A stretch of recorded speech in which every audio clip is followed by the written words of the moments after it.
और बीकानेर से मेरे सहयोगी रौनक जुड़ गए हैं। रौनक का रुख कर लेते हैं। बीकानेर पर इस बार बीजेपी और कांग्रेस की टक्कर कैसी होने वाली है? कौन है इस बार के उम्मीदवार? कैसी है वहां की स्थानीय जनता की प्रतिक्रिया? बताइए रौनक।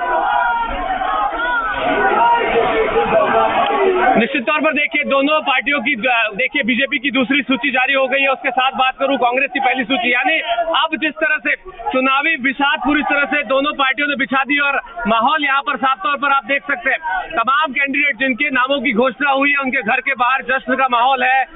पटाखे यहाँ छोड़े जा रहे हैं, मिठाइयां यहाँ बांटी जा रही है और निश्चित तौर पर यह कहा जा सकता है कि अब आमने सामने की जो टक्कर है कांग्रेस और बीजेपी की, वो कहीं ना कहीं अब नजर आने वाली, क्योंकि नामों की घोषणा होगी। हालांकि देखिए, कांग्रेस ने जो सूची जारी की उसमें कोलाय से भंवर सिंह भाटी का नाम है। हालांकि देखिए, शहर के जो दोनों सीटें, चाहे बीकानेर पूर्व की बात करूं, बीकानेर पश्चिम की बात करूं, वो कहीं ना कहीं यहाँ पर बीजेपी ने घोषित कर दी है।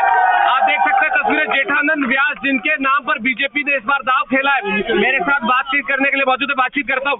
क्या हम सबने तय किया था कि जिसको टिकट मिलेगी उसके साथ सब होंगे, इसलिए हमारा कोई आपस में विवाद नहीं है। वो सब मेरे भाई हैं और सब एक साथ लगेंगे, भारतीय जनता पार्टी को जिताएंगे। अच्छा, जेठानंद जी क्या कहेंगे? देखिए, जिस तरह की तस्वीरें हैं, जोश लोगों में, टिकट दिया, क्या कहेंगे? पहली प्रतिक्रिया क्या है? क्या कुछ काम बढ़े जो आप सोच रहे हैं?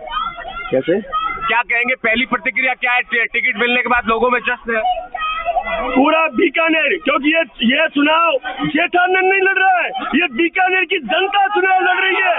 इसलिए जनता में यह उत्साह होना स्वाभाविक है और जनता उस एक जैसे समय से गुलामी से बाहर निकलना चाहती है, इसी प्रकार सब जनता मेरे साथ है और यहाँ चुनाव वो जनता ही लड़ रही है, जनता ही लड़ेगी।